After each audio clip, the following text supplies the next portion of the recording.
My name is Fred Cook, and I drive school bus. My name is Leanne Murchie, and I'm a school bus driver for TCAPS.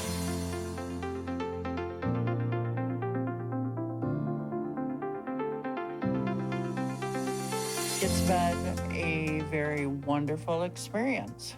When I first hired in, one of the previous bus drivers told me that this particular job, driving school bus, is the best job on earth. So I immediately took to it, and I have to agree that this is one of the best jobs that anyone can do.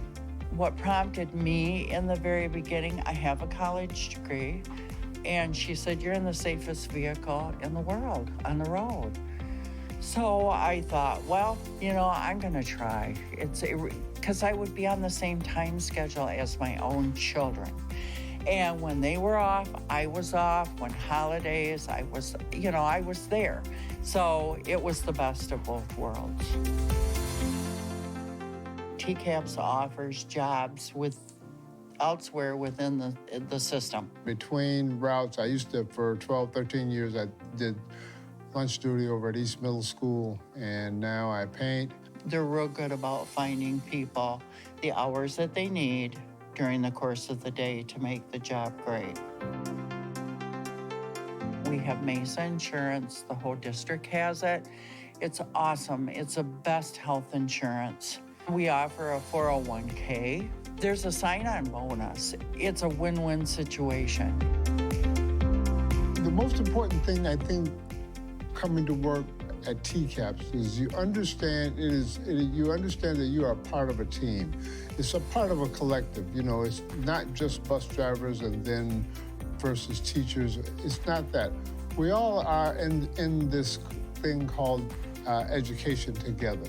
If a person likes kids, generally likes kids, this is a perfect job. So I'm talking to kids all day, and that experience is really heartwarming, and I continue to understand what it means to be a part of the community. You are an educator. You have a chance to touch children's lives every day. And don't think that you don't. You are such an important part of the wheel of education.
And thank you for attending. Viewers may watch Board of Education meetings and board committee meetings live on TV 190 or online at tcaps.net/board. Recorded meetings may be viewed on demand at the same address. There is no public comment, so moving on to procedural items. Draft committee minutes from June 29th. Is there any changes to the draft minutes? No. Hearing no changes, minutes will remain as posted. Moving on to agenda review for the August 14th board meeting. Okay, so we will have our call to order, our pledge, review the agenda, our first public comment. Superintendent's report will be a light legislative update. District highlights a few things. And then we will have a data review that was shown in curriculum committee. We thought it'd be a good idea for all board members to have a chance to see that. And then we will have our board committee reports, our consent agenda, which has a 2% grant from the Grand Traverse Band of Ottawa and Chippewa Indians, field service request, and then we have multiple bids for capital projects and technology.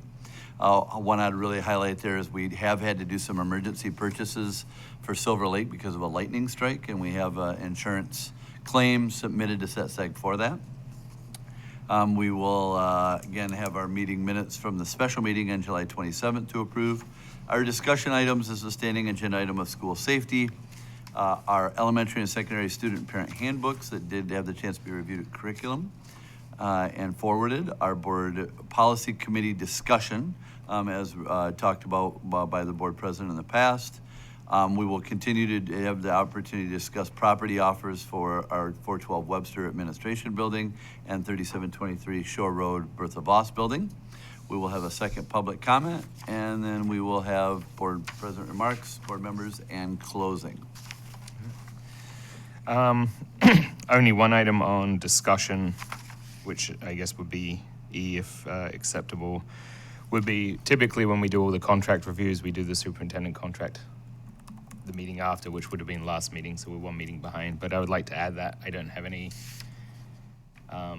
outcome. Obviously, we haven't discussed or done anything yet, but I would like to put that on the agenda just for public notice, and that's my intent, is to put it in that meeting. So that would be E. Okay. And then we have our August 16th meeting, which is a special meeting as well, our board retreat. Again, we will have our call to order pledge, review and approval of agenda, our public comment consent. Meeting minutes are under that. And then for the retreat, we do have an outline here of items to give some direction of what we're looking to do. We are fortunate we've been provided a facilitator from Northwest Ed that's going to help us through the timeline on this to keep us on track. Board members will, over the next 24 to 48 hours, be receiving a lot of information regarding the facilities assessments of every building, cost associated with them, scope, priority, all those things. Some of that was talked about yesterday in finance. So know that's coming, and so a lot of our conversation will be on all of those items, how they were developed, and to get some next steps and some guidance from the board on where to move forward. And then we will have our second public comment, and then board president closing remarks and adjournment. Those are our two agendas. Can I just make a recommendation, maybe that under item 6, the retreat, that the review for the RFP gets moved to the bottom versus the top? This was just to review what we already did. Okay. This is just to let you know what was put out there originally, to just remind you of what we put out there. And all this is the response to that RFP. Okay. This is not a new one. Okay, Okay, to help. So this is just to say, here's what we asked for. Okay. Okay, board, here's what you got. I gotcha. Bond planning, not property. Gotcha. So yeah, nothing new there. Got it. Okay. Okay, I thought it was, No, it had nothing to do with the properties. This is all the pre-bond, when we originally hired the architect and CM to do the review. Okay. Just to remind everybody what we asked for. Okay. So you're on two wavelengths. I know what you're thinking, and it's not that. okay. So, okay? Well, and if I would have read the title Yeah, above, it that's would have okay. made more sense. So, That's okay. Okay, got it. Okay. Yep. And then just obviously for reference, we were originally talked about having it not here, but for televised purposes and really just for even having microphones and so everyone can hear each other, we put it back here because the cost was going to be. And they're doing construction at the CTC Center as well. They've kind of tore up. So there was just enough negatives there that it was just like fighting us. And so when Larry sent me an email and says, John, will you reconsider, please? This just isn't working. I was like, okay. Yeah. So, I mean, part of the reason we do that is to break up the norm. So Yeah. I would encourage to break up the norm even with here. Like we could rearrange the table, like Sure. have it just so it feels different. I Yeah. mean, that's part of the reason you go offsite is We to can do break that. the normal yeah. cycle. I'll work with, have our It doesn't team. have to be much. I mean, I'll have we our only got team so work much with to work Larry with. to see what we can come up with. Yeah, for it's that. just Yeah. Okay. Good. Looks good. Okay. All right, no other changes? So they will remain as amended, or be posted as amended. Moving on to informational items, HR, deferring to Courtney Taylor. Yeah, so we're going to start with our Troon presentation this morning. All right, so I think I've shared with this committee and also with our leadership team a desire to look at transitioning to a new policy procedure, and currently we utilize Troon for the majority of our legal issues around board policy issues. And so from a defensibility standpoint, I think it's logical to utilize the policy service from the law firm who will actually end up potentially defending the district in the event that were to happen with some of our policies. And also, I've had the opportunity to work with Troon in my previous districts and have found the process that they utilize in their policies to be extraordinarily streamlined and concise. And from a customer service standpoint, it's just been outstanding. We currently use a mix of different policy providers that we bring to the board, which can be, just in my opinion, and for lack of a better term, clunky at times. And so having this process streamlined, I believe would be to the benefit of the district. And so at Dr. Van Wagner's recommendation, I've reached out to Troon. They do a presentation, and they're going to do that for you this morning to talk about their services and answer any questions that you may have so that the board can make an informed decision if this is the direction that you would like to go moving forward with our policies. And so Stacy has been working with them. I think Lucas is on, and can you hear us, Lucas? Isn't that usually like a light? I wonder if it don't went know to what- sleep. Yeah, I don't know. He was there. Yeah. He was- Usually there's a light, isn't there, on there? Well, he I thought was that's there, usually and then a at green the screen, I saw it go to sleep, so Oh, Is that what it is? I don't know. it's just an he iPad, was right? So it's probably talking at to top. us? Yeah. Yep, right there. We might need Larry.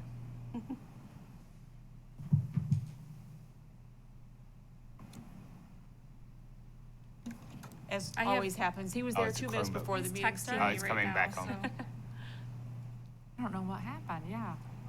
Is that a battery? Yeah. Whoopsie. Oh, nice eyesight. Here's Larry.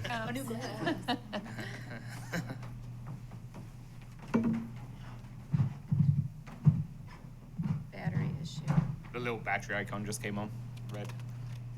Is it battery powered? It's plugged in. But I am a little concerned about the battery. Yep. I think this laptop's done.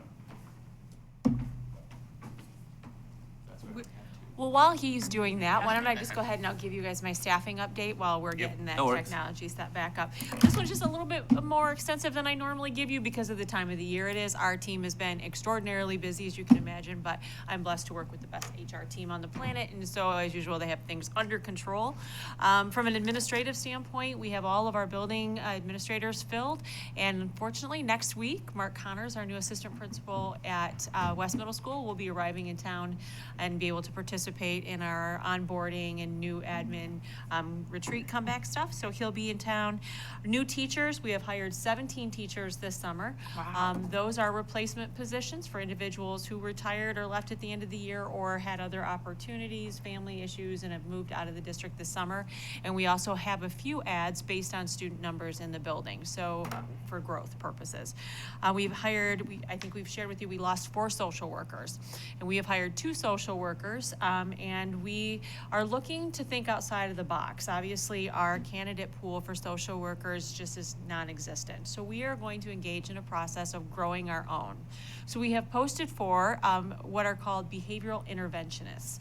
And the requirements for those positions would be that an individual hold a bachelor's in social work, psychology, or clinical counseling, and they would be willing to enroll in a Masters of Social Work program and would take advantage of our district's 100% tuition reimbursement for those critical shortage areas, and so be able to provide supports to students, well, not social work supports, but supports from a behavioral standpoint as they go through that process.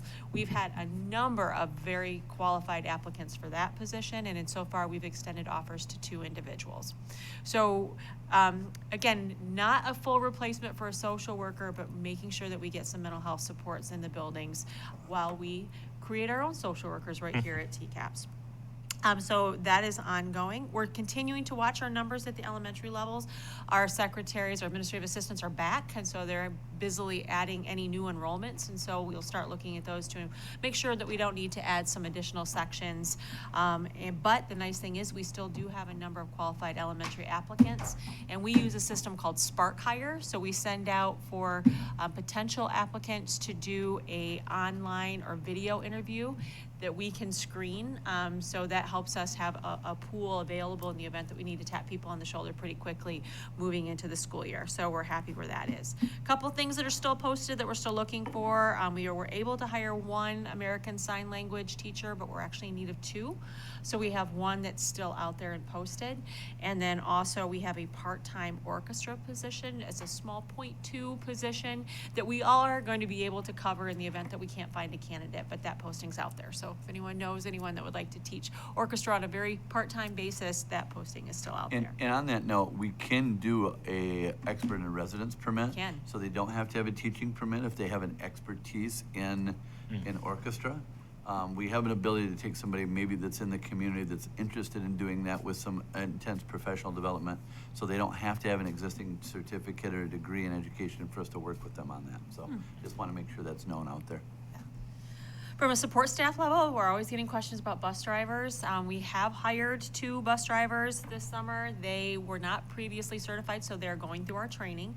So we'll hopefully get them up and running to be on the road at the beginning of the school year, if not shortly thereafter.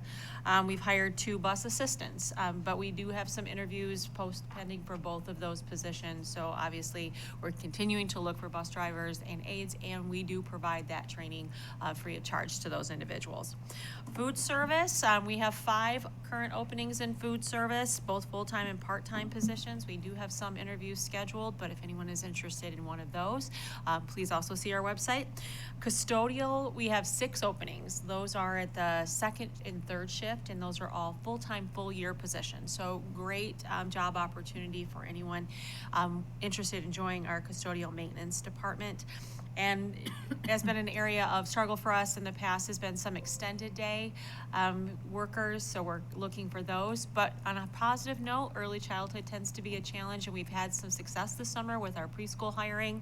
And so right now, we're fully staffed at that level. But again, we have a number of part-time, full-time positions available, and we encourage individuals to go on our website and check those out. But at this point, feeling really good about where we are in the summer. I just have a quick question on the 2 behavioral intervention Yes. lists. Is because there's tuition reimbursement and all the other things, is there a timeline that they're required to stay as an Yes. employee of TCAP? So we have a service requirement for Okay. them. So when they come on board, in order to participate in those paid, tuition reimbursement, they need to agree to a period equivalent to the time that it takes them to get their degree. Okay. So whatever that is, so if someone is at the end of their program and it may only take them a year, they would have a 1-year service requirement with us. If it takes them multiple years, then their service requirement would be equivalent to that period of time. Got it. Okay. We've had, honestly, with our 100% tuition reimbursement, great success in retention of those individuals. Most of them come to us because they would like to get into school environment, particularly in those areas that they're coming from, social work, perhaps at another public agency, and they have an interest in school. So this is a great opportunity to get into a career choice and then also have the district support them as they work towards those credentials. So yeah, to my knowledge, we've not had anyone who has breached their service agreement with us. In fact, they're all still here. Got it. And one last question. What is a bus assistant? I don't know that I knew what that title was. Yeah, so depending on the size and number of students on the bus, periodically we will hire an assistant to kind of provide some additional oversight and supervision on the bus, because as you can imagine, our drivers, we want their eyes on the road, and in some of our buses are very, very full. And there may also have an assistant related to a student with medical needs. Typically, they're assigned to that student or a group of students with some potentially physical or mental conditions that require that supervision. But again, it's another set of eyes on the bus. Got it. I figured, but I thought I should educate myself. So, okay. And it looks like we're up. All right, I think timing is good, and we're back up with Troon. I'll go ahead and turn it over to you, Lucas, for some introductions if you'd like, and just go ahead and take it from there. And I think Stacy's going to help you on the slide advancement on our end. And the presentation is right behind you, if that's and on all the screens. Perfect, thanks so much. Yeah, I can see the screen, so we're all good, and I'll just let Stacy know. Like they said, I'm Lucas Savoy. Thanks so much for allowing us to be here. I'm joined by Kathleen Dooley, one of Troon's attorneys. We're here to review the Troon Policy Service. I'd like to just begin the presentation before we get into the cost and implementation process, just by covering some of the benefits of the Troon Policy Service. Slide, please. So as Michigan's premier public school law firm, Troon represents a substantial majority of Michigan school districts and ISDs. We've set the standard for representing Michigan's public schools with a longstanding history of excellent client service for over 75 years. And today, over 90% of Michigan school districts and ISDs are Troon retainer clients. That's the result of nearly a century's worth of building trust with clients throughout Michigan. Throughout the history of Troon, we've also had extensive experience with board policies. Our attorneys are quite familiar with reviewing, advising, drafting, and modifying policies adopted by Michigan public schools. But since 2020, we've also offered the comprehensive Troon Policy Service. In the years before this, we were receiving a lot of client requests for our attorneys to conduct a comprehensive review of districts' board policies. And time again, our attorneys kept finding policy manuals that were inconsistent, incomplete, redundant, outdated, or most concerning, not in compliance with state and federal law. So our team of nearly 30 attorneys then decided to develop a practical, compliant, user-friendly model, both easy to navigate and easy to update. Overall, when you go with Troon for board policy, you're guaranteeing both legal expertise and practical knowledge in all areas of Michigan school law. To write our policy manual, our attorneys sat together for rooms in days and days and ends with the other attorneys in their practice areas, mulling over all the possibilities and minutiae involved in writing a comprehensive policy set. For example, if each one of our student issues attorneys like Kathleen receives 30 to 40 phone calls a week with new, unique student issues that comes up with parents and schools, multiply that by the other 8 or so Troon attorneys that were in the same room, and you've got hundreds of real, unique issues related to Michigan schools that our attorneys deal with every week. And that is who is writing, updating, and advising these policies. Another reason why our policies are more accurate and accessible than some of our competitors is that they're exclusively written for Michigan schools. While some policy service providers are national conglomerates made up of former superintendents from different states, when there's a legal question about their policies, you have to reach out to their legal counsel to get you an answer. On the other hand, when you have a question about Troon policies, you're going straight to the source. Superintendent Jeff Leslie in Petoskey was just quoted in the Petoskey News Review when he said, "I had a question about one of the Troon board policies, and the attorney I was speaking with said, 'Oh yeah, I wrote that policy.' You talk about going to the horse's mouth. It makes it easier to deal with people that actually wrote the policies." So basically, with over 500 Michigan school districts on retainer, we've refrained from creating this one-size-fits-all approach to the board policy manual, because of course that would ignore your history, priorities, and challenges based on your location, demographics, financial stability. Basically, the Troon Policy Manual is customizable to match the needs of your district, and those sections are clearly marked to assist you in the process. Additionally, our policy service is designed not just to adhere to the law, but to be very user-friendly. The policies are organized efficiently so that finding the correct policy is easy, and the most important policies in each section are up front and center. As opposed to some of our competitors, we don't require multiple readings when updating the policies. We don't require that you meet with Troon at all or have us review the updated policies either, although the option is available. And if you ever have any questions, I'm here, policy@troonlaw.com. You can email me anytime, and I'm quickly facilitating questions to the relevant attorneys as necessary. It honestly seems like our new policy subscribers are continuously surprised at how quickly and thoroughly they're receiving answers.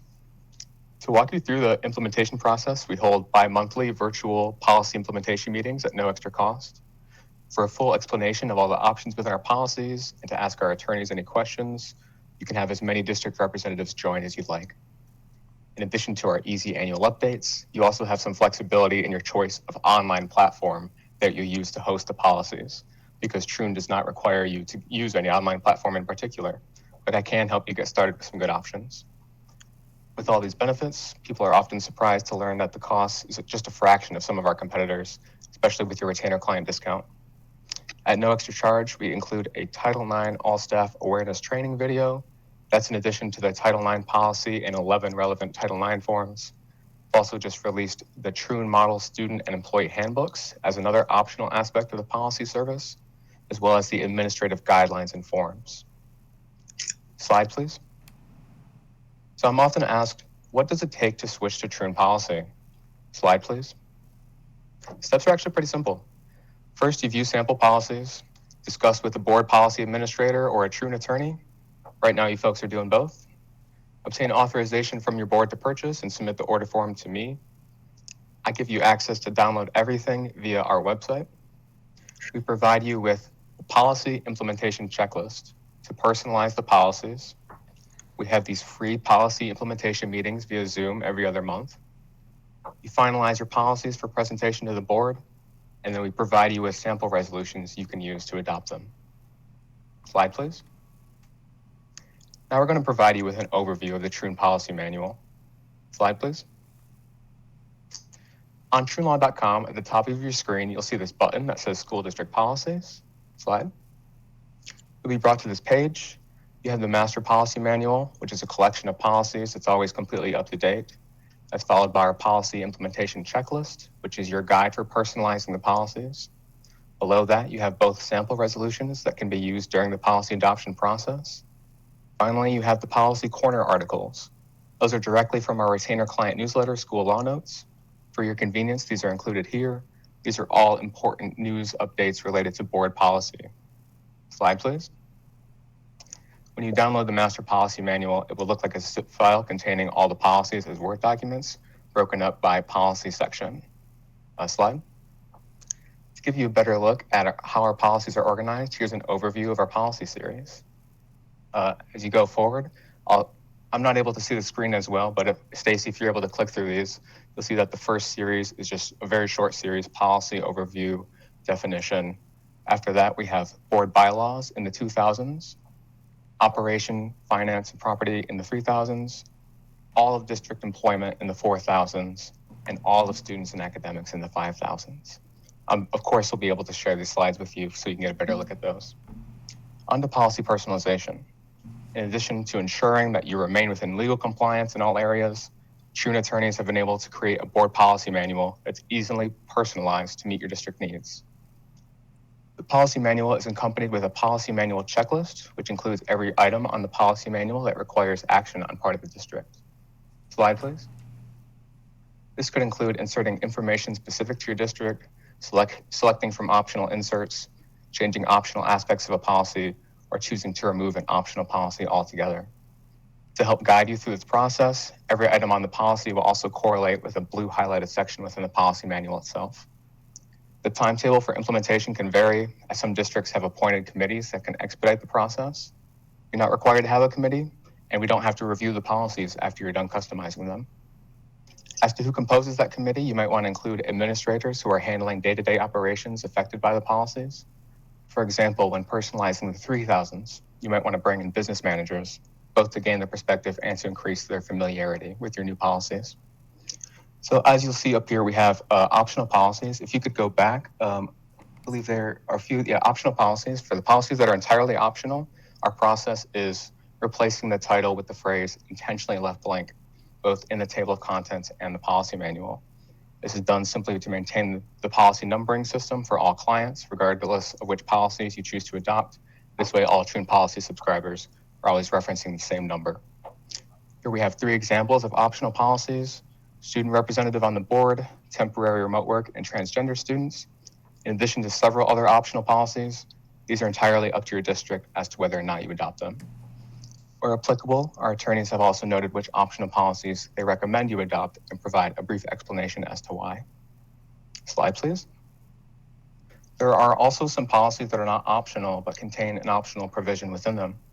For example, the board will reimburse a board member only for the board member's portion of a double occupancy room. Entirely optional. If you choose not to adopt that provision, instead of the phrase intentionally left blank, you would just use the phrase reserved in its place. Slide. There are also some places where you're prompted to choose between 2 options. Here you'll see optional inserts related to the use of a credit card in connection to district business and the level of restrictions. So of course you would just delete the option you do not want to select. And slide. Finally, there are some notes and recommendations that our attorneys have left throughout the policies. One example is the anti-bullying policy, which is unique because there's a statutory requirement for you to hold a public hearing specifically about this policy before you adopt it. It's a unique policy for that reason. I'll speak more about that in a bit, but you'll see here that both in the checklist and at the top of the policy itself, our attorneys have included that note. Slide, please. There will also be places where they've included recommendations. You see they've included the recommendation that the responsible school official be designated as the superintendent. That's not a legal requirement, so it's up to you, but our attorneys have included a short explanation as to why they make that recommendation. In that same policy, you've also got examples of optional provisions, prevention task force, training, and educational programs for anti-bullying. Those are all optional, so you can choose to adopt none, or 1, 2, or 3 of those. Entirely up to you. As always, you just delete what you don't want to adopt, remove all blue highlighting and brackets. Slide, please. So you've worked through the checklist, you've knocked out all of the easy items, and now you have a list of questions for our attorneys on the more complex checklist items. Slide, please. You're going to attend one of our policy implementation meetings next. It's not required, but they're free and you can join as many as you like, and there's no limit as to who can join. These are virtual 2-part meetings held every other month on Zoom between 9 and 11:30, always on a Thursday and Friday. We cover half of the policy manual on each day. Within these meetings, our attorneys share their screen, review their respective areas of expertise within the Troon Policy Manual. In addition to covering policies that are most important or generate the most questions, they provide a thorough review of those areas that allow for customization from your district. They'll also be able to answer any policy-related questions you bring to the meetings. We strongly encourage district representatives to attend because the policy manual addresses nearly every facet of school operations. You can bring in building level, special education, human resources, business admin, board members, all are welcome to participate. Slide, please. We have these planned for the rest of 2023. You don't even need to be a Troon Policy subscriber to join, so feel free to audit these if you just like a better look at our policies. Let me know and I can get you registered. It's all via Zoom. Slide, please. So you've worked through the checklist, you've attended a policy implementation meeting, you've asked some questions to our attorneys, and you've completed personalizing. Now here's how you formally adopt the policies once that personalization is complete. As I mentioned, there's a statutory requirement for the anti-bullying policy to have a distinct public hearing before adopting. For this reason, we've outlined this 2-meeting structure and provide 2 sample resolutions. First, you'll provide a typical OMA notice announcing the board meetings and the impending public hearing to modify the anti-bullying policy. At board meeting number 1, you'll use sample resolution number 1 to repeal and replace everything but the anti-bullying policy. At board meeting number 2, first you'll hold a public hearing. After that, you'll use sample resolution number 2 to repeal and replace the anti-bullying policy. After that, the policies will be fully updated. Please let me know if you have any questions about that statutory requirement. Slide, please. As mentioned, we don't require you to use a specific online platform to host your policies. You have some flexibility in this choice. While we don't officially endorse a particular platform to host the policies, you might inquire with MASB about the BoardBook platform. It's an online document system designed to host policies in a searchable web-based form. Many districts already use it to host board minutes, so they found success with using this to host their policy manuals. Please let me know if you have any questions, and I can help you get set up with BoardBook. Districts have also used Assembly or posted policies as a searchable PDF on their website. You have some flexibility in this choice. Mainly, I would recommend a platform that provides a search function for the benefit of those looking up your policies. And again, I can help you get started with some good options. Slide, please. We've made it a priority, like I said, to have annual policy updates that are very user-friendly and straightforward for our clients. Slide, please. It's also on our website. Slide. Thank you.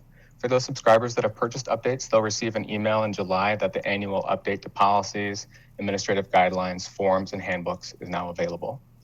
Update subscribers are directed to the policy update page of troonlaw.com behind a password wall. This includes updates to everything, and there's a link to download each respective update that you have access to. As mentioned, our policies don't require 2 readings before being updated. You're given a policy update summary and accompanying policy update review video, in which our attorneys review which policies were updated with an explanation. This is a live virtual meeting. It's available to attend at no extra cost.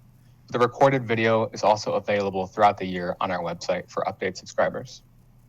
You then integrate the updated policies into your board policy manual after your board has approved the updates. Administrative guidelines and forms may be integrated without board approval.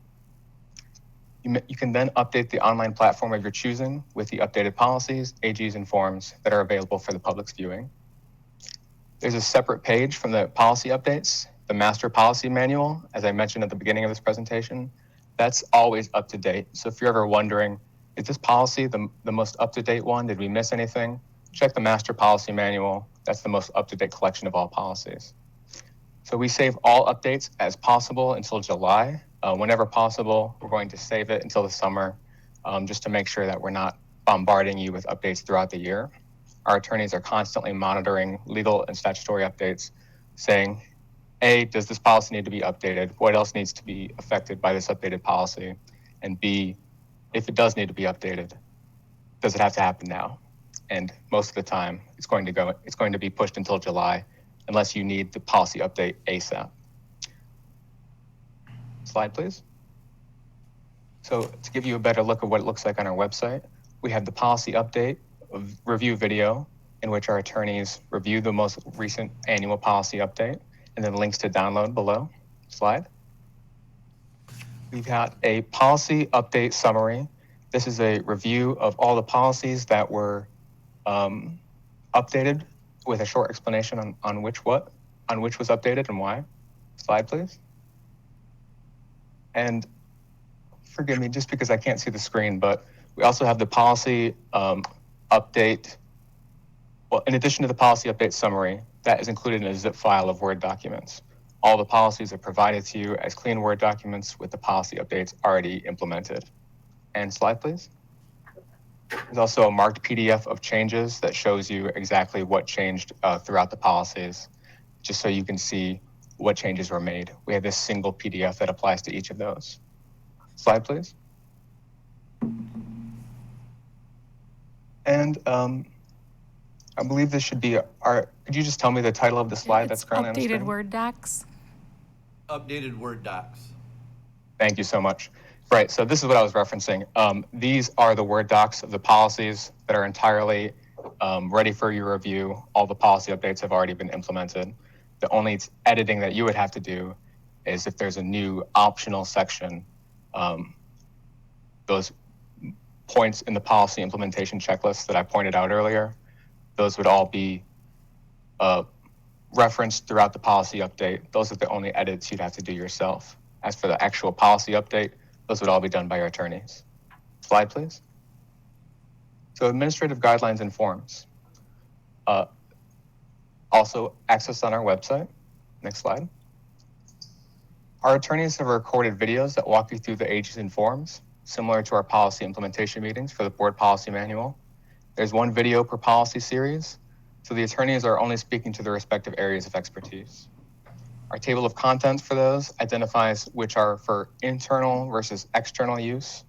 Of course, an internal AG or form is intended to be used just by the district's administration in day-to-day school operations, but would not be publicly shared. And an external AG or form may be generally available to students, employees of the public where appropriate, depending on each document's intended purpose. School officials can review the table of contents to determine the best way to share those documents. So you'll see on our website, we have one video for each of the main series of our AGs and forms so that our attorneys are able to walk you through those. We do update those the same way that we update our policies included in the annual July update. Slide, please. The AGs and forms are also downloaded as a series of Word documents. And as mentioned on the table of contents for the AGs and forms, you'll be able to tell which are internal or external documents. We've just released the student and employee handbooks as another optional aspect of our policy service. Also access on our website, just a link to download each handbook. They're sold together as an exclusive package deal for Troon Policy subscribers. Annual policy updates apply. So if you have annual policy updates, all aspects of the policy service will be updated for the same price: handbooks, AGs and forms, and policies. Next slide, please. Onto the pricing. These would reflect your district's discount as a Troon retainer client. Policy manual is $8,000, $4,500 for the AGs and forms, and a one-time fee of $1,500 to receive both handbooks. The only recurring cost would be up to $2,750 annually, paid in July, for all of those things to be updated. Note that the cost might be less if few or no updates are needed in a given year. Next slide, please. Please contact me if you're interested in drafting a new policy not included in the policy manual, or if you'd like to rewrite an existing policy. To be clear, if there's anything that you need for legal compliance, it's already in the manual, but to help you meet the specific needs for your district, we're happy to help you draft and modify policies as necessary. That's just billed at the attorney's hourly rate, and those unique policies wouldn't be updated by the annual Troon policy update. Next slide, please. Overall, Troon policies are clear, consistent, and customizable. They were created by experts in their field, and we're here to help. Next slide, please. As always, stay tuned. School law notes, our e-blasts, and at Troon Law. We're always keeping you updated on anything important related to board policy. I'd be happy to take any questions you have, but I just want to turn it over to Kathleen in case you have anything you'd like to add. Sure, thank you, Lucas. Good morning.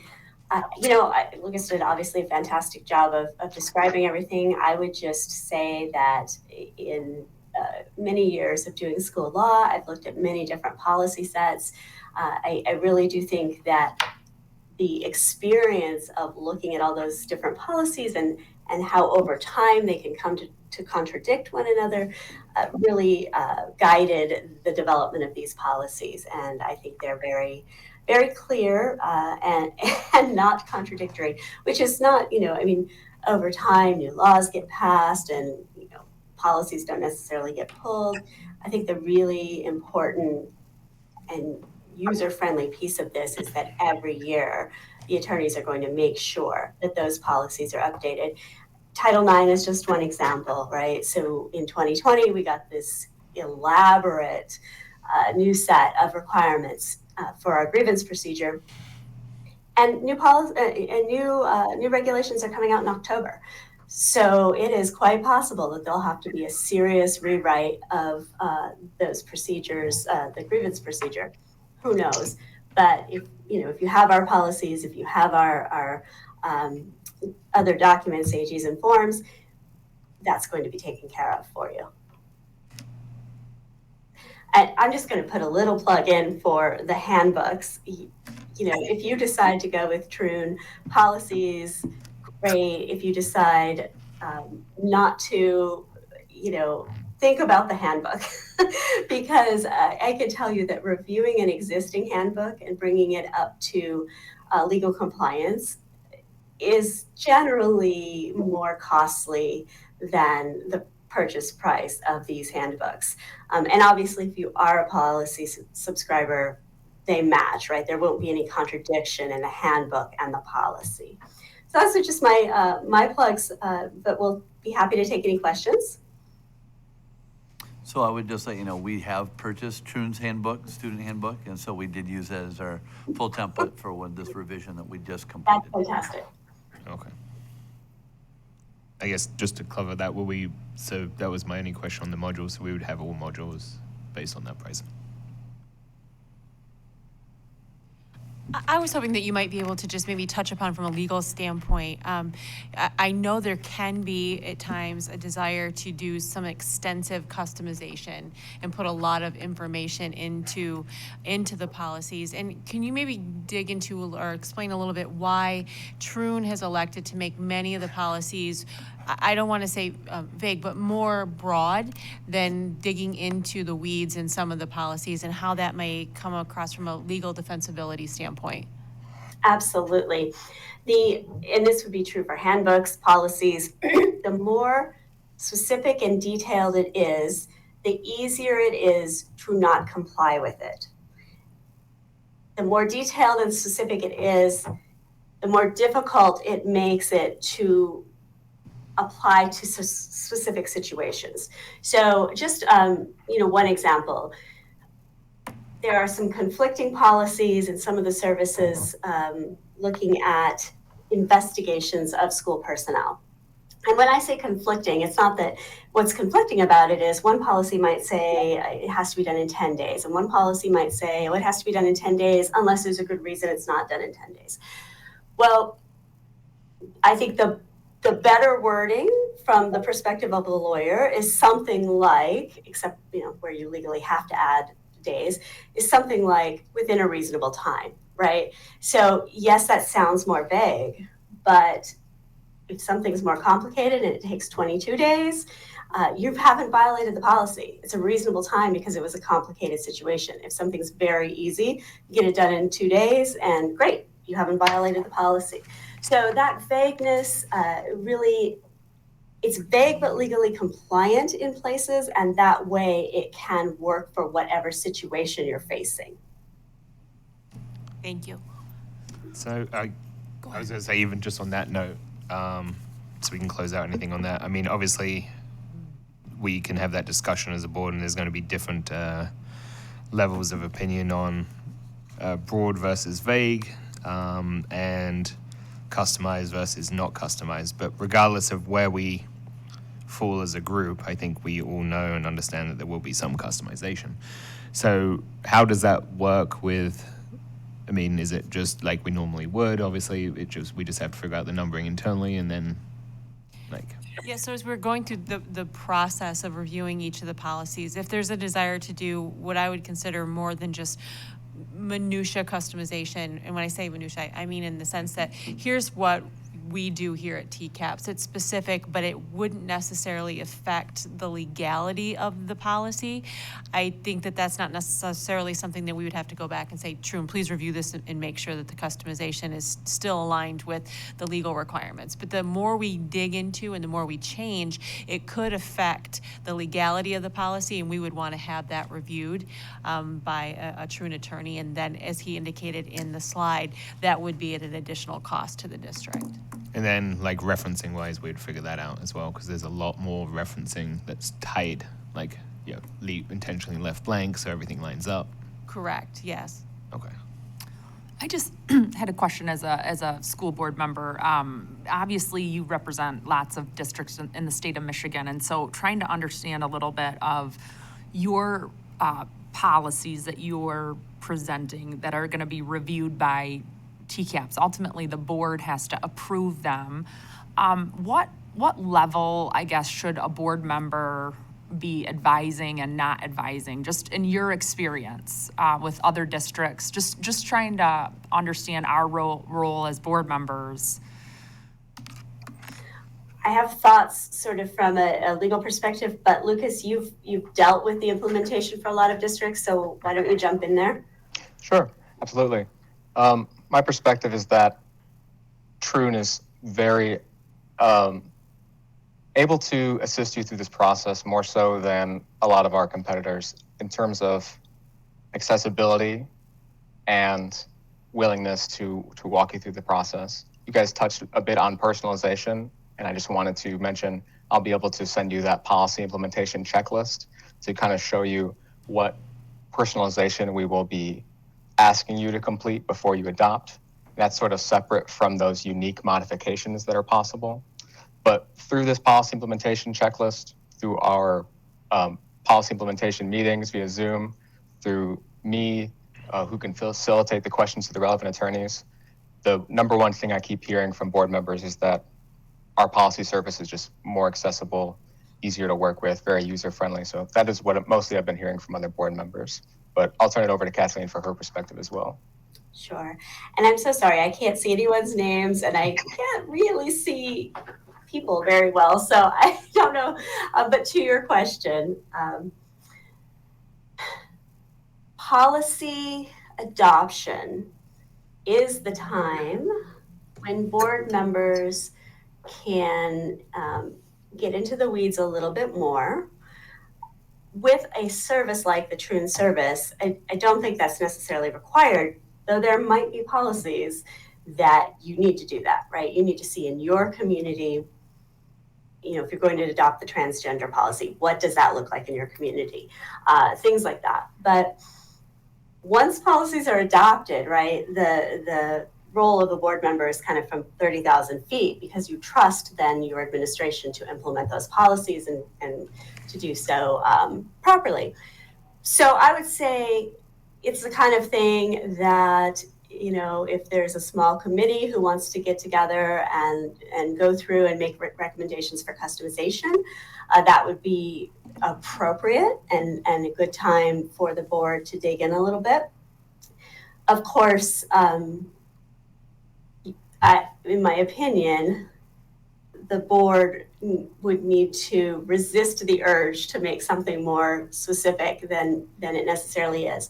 And the reason for that is, you know, in 10 years with all the policy updates, what was primarily on our minds today may not be much of an issue.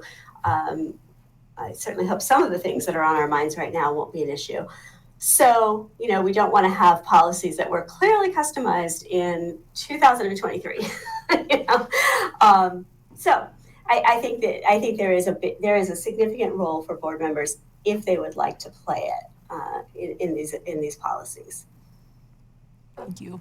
And I think, I mean, on the August 14th meeting, we have the whole board policy committee discussion anyway, so I think that would probably be a great opportunity as a board to just basically say vague versus specific, so we can all publicly lay out our position, and as a board, we can have where we're going with it as well. Yeah. Do you have any more questions on No, that? I do no. have a list of questions. Most of them are quick. One, I guess, since we're talking about policy committee, with the way the rollout, obviously there's probably a lot more work up front to get it implemented. But after that, it looks like there's going to be a larger amount of work in July, or probably what will be August, September for us. Does the policy committee still work with that, or is it generally a larger policy meeting? How would you see implementation of updates? So Sure. for updates, just from our end, Lucas, and I'll let you jump in from a Troon standpoint, what we've always done is that I've not worked in a district, in full transparency, that there was a board committee on policies. And that was just a board preference, that they basically gave that to my division.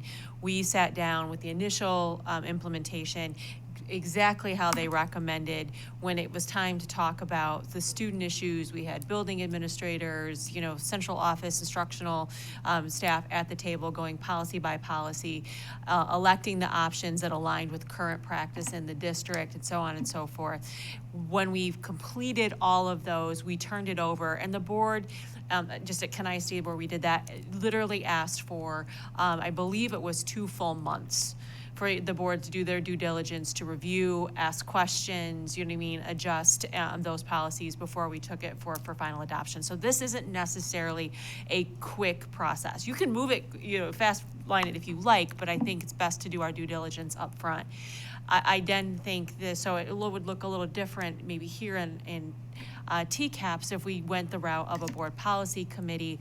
I would then make a recommendation for the revision process, that when those come out, that we have meetings, we watch the videos talking about the recommended revisions, the options, why some things are changing with that committee, process it through the committee, and then bring back a report and recommendation to the full board for the revision adoption, and then to talk through any elections that committee may have made on the revised policies. Because, correct me if I'm wrong, there's only one adoption now, right? There's not a second There's review. no second That's reading. what's different with Troon policies.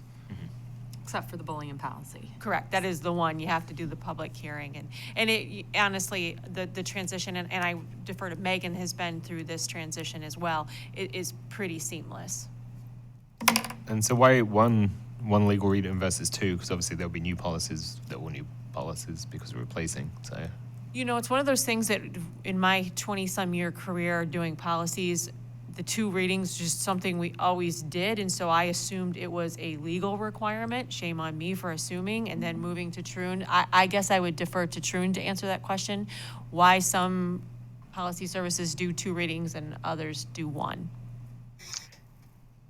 There's a lot of Neola requirements that aren't legal requirements that people are very surprised about when they switch to Troon, such as the lack of 2 reading requirements to amend or update the policies, which is not a legal requirement. Also, the lack of a requirement to meet with us during the annual update process or to have Troon review your policies after you've completed the personalization or the update process. Those are the things people are often surprised about when they switch to Troon that they don't have to do anymore. That has made their lives a lot easier. In addition, people are often surprised at a lack of certain policies that they remember from Neola. And the response is almost virtually always, you didn't need that policy, nor should you have that policy. It leads to all sorts of issues because of X, Y, and Z, according to our attorneys. So those are the things that I find people continuously surprised about when they switch to Troon. In terms of our annual update process, I think you hit the nail pretty much on the head earlier. You're going to, well, except for one point in which you mentioned the initial personalization process, I think that will be the most lengthy, onerous part of this whole process. I think the annual update process is a lot less intensive than the initial adoption process. Because in that initial adoption process, you'll go through each of the policies that have an optional element, and the level of review is entirely up to you. Some smaller districts, of course, are going to have a much smaller level of review, less people to look through it, and that'll happen a lot faster, different for larger districts. But the level of review with the initial adoption and during the annual update is up to you. But a policy committee of some sort is a great way to go about that, just so you can have one centralized team sort of looking at these different options and making decisions together. So the annual policy update, basically you provided that video online from our attorneys, and you can join the meeting live if you like, but it's also a recorded video. They go through each one of the policy updates, and we save them all until July, whenever possible. You're provided all of the policies with the changes already implemented, a list so you can see what changes were made to which policies, and then that marked PDF just for your review so you can see with red markings specifically what text was added or removed. So all you'll have to do is take that zip file of updated Word documents and with the policy implementation checklist, see which policies have any of those optional elements within. Most of the time, what you'll be doing is just looking at the optional elements you selected previously for those policies. So for any policies that have those optional elements highlighted in blue, you can see what you had selected previously, make that selection again. The only decision-making you'll have to do in terms of those optional elements will be if there's a new optional element added from the annual update. In the 2023 July update, we just had one new optional provision added to one of our policies. So in that case, the committee would get together and make a new decision for that one item, as you did for many items during your initial adoption process. But if there's no new optional elements, you'll just look at what you selected previously for those optional elements, if you wish to maintain what the board previously agreed upon, and just reinsert those into the new Word docs. And essentially, they will all be ready for presentation to the board, and they can be adopted with a single resolution. Troon doesn't need to review them, nor do we need to meet with you. As to the second reading situation, you know, I too have spent years and years and years doing, 2 readings of policies. I don't know why. But that has certainly been the standard. So it's nice to know that we don't have to do that, so let's not. Okay. And then, yeah, I think we can easily replace it at least with just a notice along and try whenever we can to give that notice, which for the public component. And it doesn't keep the board from doing it. Yeah. It's not a requirement. Yeah, and that's why I said we could at least cover it in executives. There's no surprise changes, which it would be less in this case because we're doing it annually anyway. I guess one question I have, it's more directed towards Connie.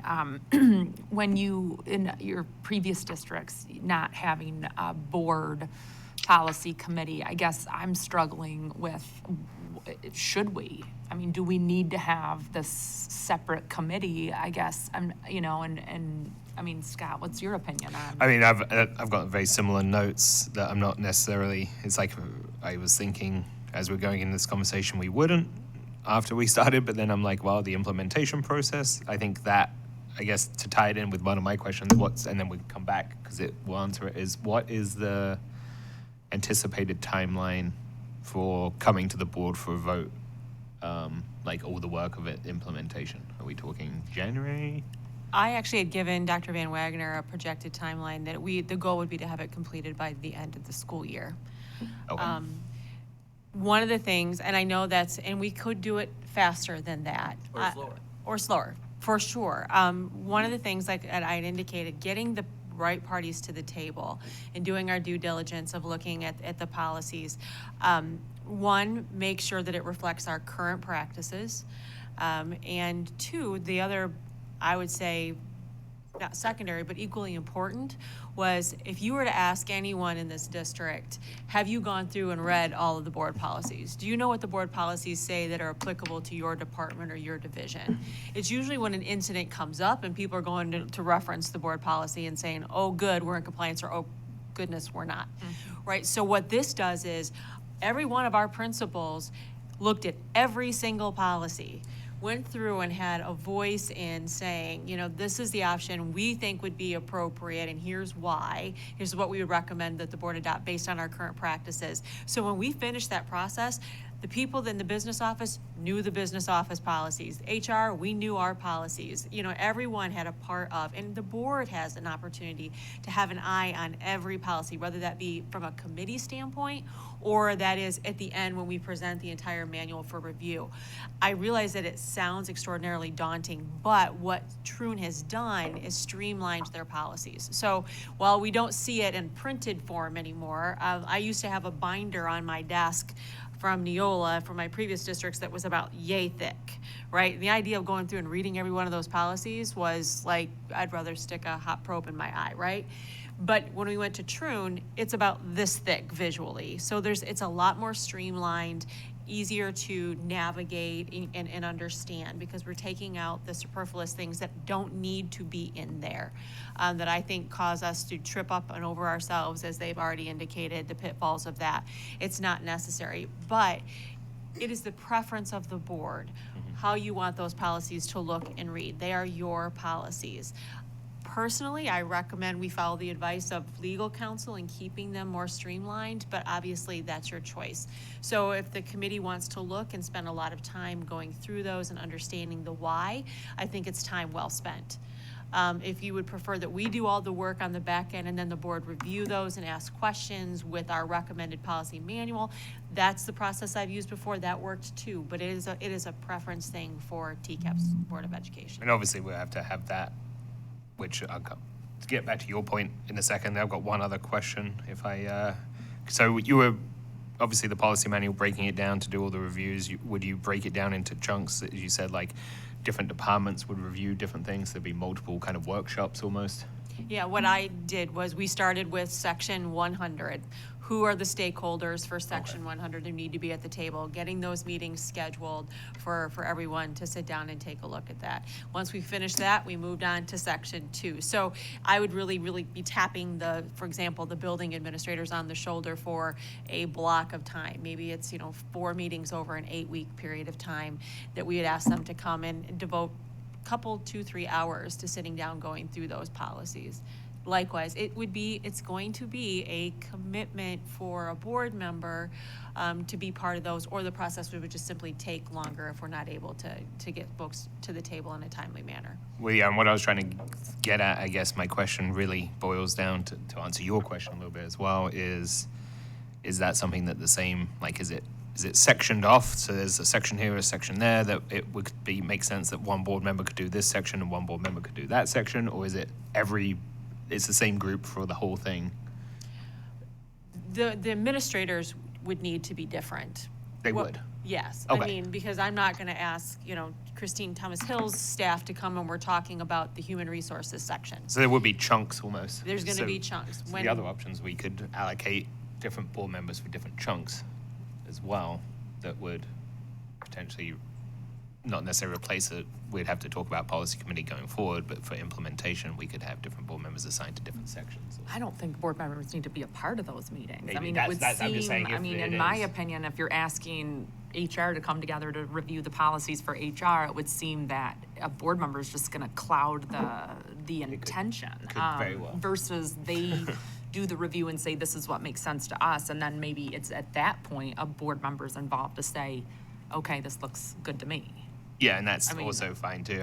I'm just trying to figure out the committee side. I think the committee makes more sense for the annual, maybe, Yeah. but I don't know. I think obviously there's two of us, and I think I know how you feel and I feel, so we're not going to be making any decisions for 7. And obviously, I think we're both more of the take what the attorneys say and make minor changes as needed. But we have to have that discussion, I guess, as a board. So And I think, and I'm voicing my opinion, and I hope I'm not out alone in doing so. We saw how difficult it can be to sit down with a large number of people and try to draft a policy from scratch. And not that everyone's voices and opinions matter in that process. And this obviously was an exception. This was a very, debated topic in our district that we just did. But if we were to do that for every policy, oh yeah. we would be, it would exceed when I'm gonna retire. Let's just put it that way, by the time we would finally complete the process. Well, but even looking back on the cell phone policy itself, I think even the dog policy, which was, I think the one before that, was also very difficult. It was also lots of reviews and, and so that's, I guess, my concern of having just, another voice at the table that's not actually There will be some of those 'cause- implementing, I guess, if that makes sense, so. And we can't not have that completely, obviously, because the problem with the dog policy was we're trying to fit it into things that are already happening. It's like putting policy, and this is probably going to be even more so in this case of we're putting in policy and we have to like match it to what we're actually doing and then say, okay, should we be doing that? Do we have to change what we're doing? Like, do we allow this to still continue because it's grand dogged in or whatever we used? Like things like that, I think we're not going to avoid, but I agree with you that I certainly don't want to go through every policy like that by any means. And Scott, you're absolutely right. There are going to be ones that we will need to utilize Troon service to say, this is what we've been doing in our district. We don't currently have a policy that would cover this. We need to draft one. And then working, directly with them to say, what do you feel is an advisable, defensible policy around this issue? So, and I think a lot of this is just gathering for discussion that, for the full board meeting. And I'd do that change in a minute. So do you have any other, does that answer your question? Yes. I'm unsure of how a board policy committee is needed. And I do think that we've got 2 separate steps. One is implementation and then one is ongoing, and those 2 may be quite different. And I think it's in our agenda for the next meeting is to have that discussion, so I think that makes a lot of sense to have everyone at the table that Yeah. give And their input. should we modify the agenda for August 14th? Because right now it's worded as board policy committee, and we talk just specifically about a committee, but should we be adding the Troon, this whole discussion we're having right now in greater detail, specific versus vague, basically where we're going with policies? Should that be in a discussion item?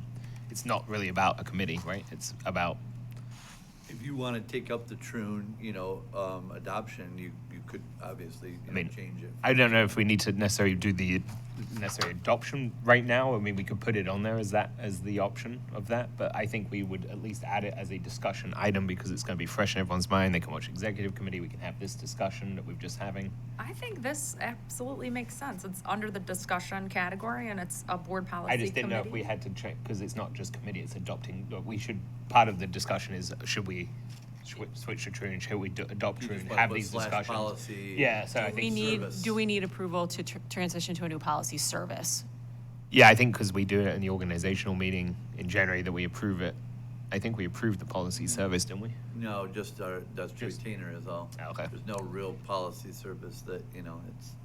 Do we just have to approve the contract? I mean, maybe Motion, we but- add another discussion item, so we discuss actually what does a board policy committee look like, and then maybe under that, we discuss That's what I'm the saying. It's like, because adoption I think, like, some of these things are outside of a committee. Like, whether we have a committee or not is one thing, but then we also have to have the vague versus specific. We have to have the troon versus, there's a lot of other stuff that we can either I would just add another item. Or we can lump it, maybe we just lump it into Do one you large. want to have it be board policy and the board will discuss the addition of a board policy committee and board policy manual, or? Yeah, do you want to have it as one agenda item or two agenda items? Because we've got two very different things, but they're I'd very say two. related. I would say two. For me I would say two personally, as I well. think two. I don't want to cloud what does the committee look like and what board members want to. So I would put the committee after the discussion, because then we may get to the point and be like, we've already discussed this and we don't need a committee. So or we you're may. saying you want to talk about policy, service as the first item, Policy, then- service, implementation, general guidelines as a board agreement, because then we can basically say, I think one of the most important things that we can do as a board is say, okay, here's a policy. Do we want it to be vague? Do we want it to be specific? Like, how much as a board do we want? And then I think that would help us as a board be like, even if there's board members who disagree one way or the other, we can at least say, we've had this discussion as a board and this is where we're going. And that way, I think will clear up a lot of it. Can I just, do we have any more questions for? No, I'm sorry, yeah. Oh, no, I just want to let them off the hook here for. Okay. Thank you for your time today. Appreciate it very much. Thank you. Thank you for your time. Have a Thank great you rest of so your day. much. Thank you. Bye-bye, have a Yep, great thanks. day. Bye-bye. Sorry, appreciate that. So yeah, I think if we just put it to two, the policy, we would basically insert a new item C and move everything down, and that would be policy transition discussion, I guess. Policy implementation discussion. Probably that's a better wording. Policy implementation, because one way or the other we're implementing policy, whether it's true or not.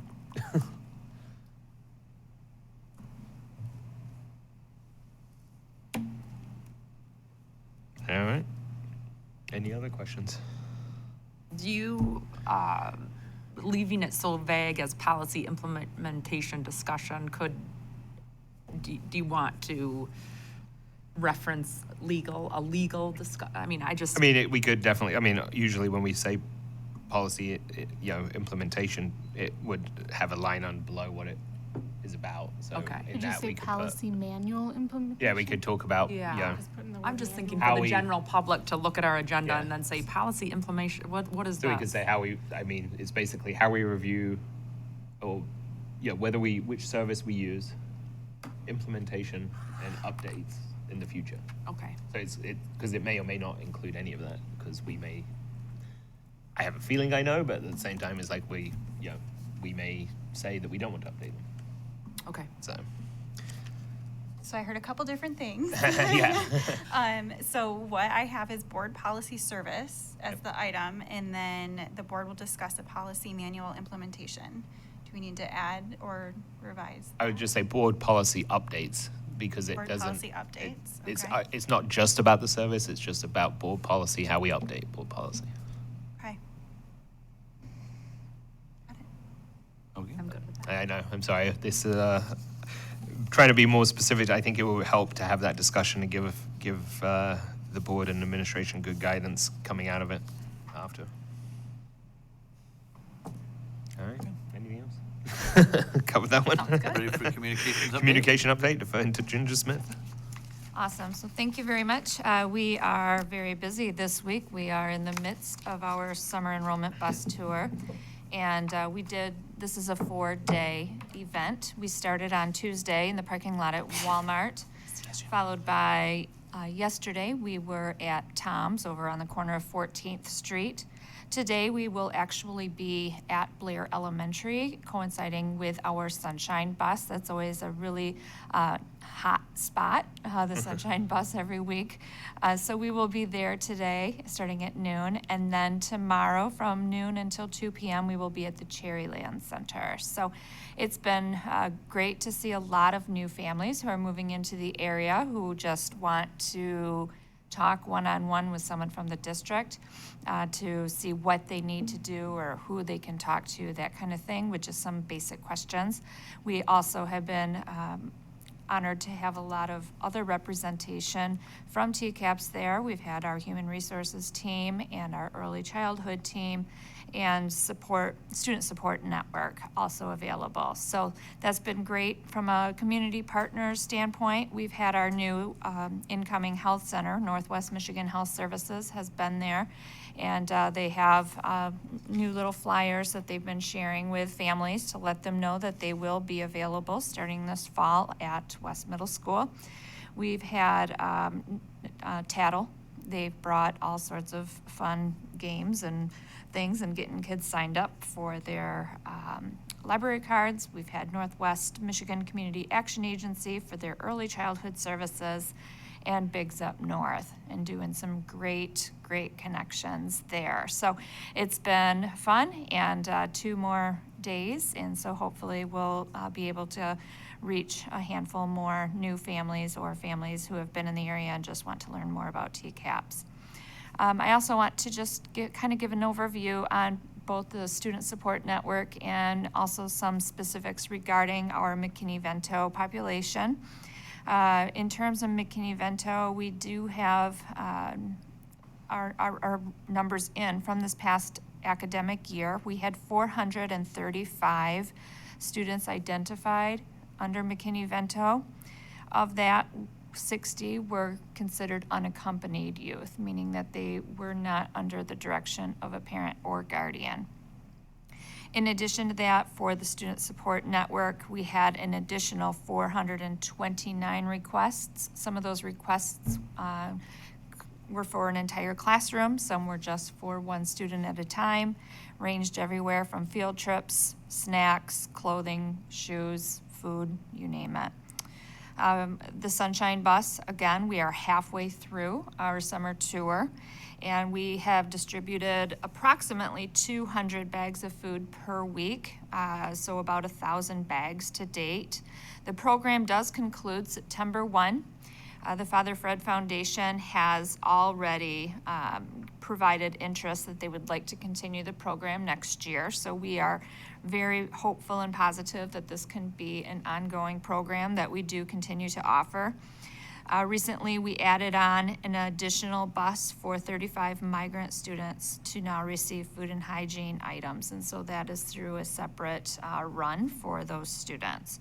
So just really exciting to see the reach that we're able to provide to many families in our area. In terms of our McKinney-Vento graduation statistics, it's always kind of a good way for us to monitor the students that we're helping and to see if what we're doing gets them to the finish line in terms of graduation. So we do take a look at those numbers to ensure that we are on track and we can monitor the way that we are growing and know what maybe additional services are needed so we can continue to improve. At West Senior High School this past year, we had 10 seniors identified under McKinney-Vento. All of those 10 seniors did graduate.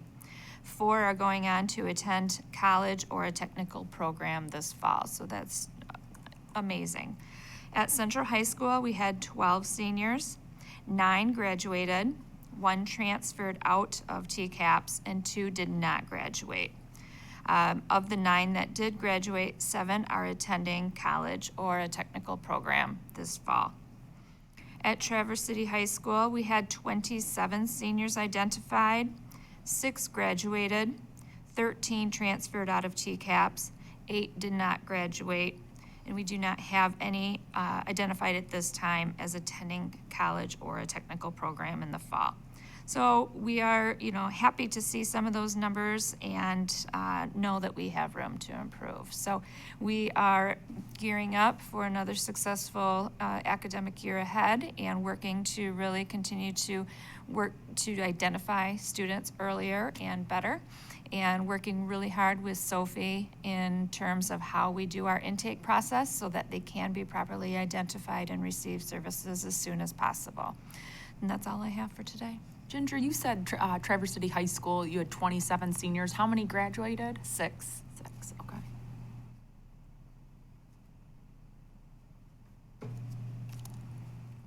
Thank you for that. Yeah. Any other questions? Thanks for the update. Any other items?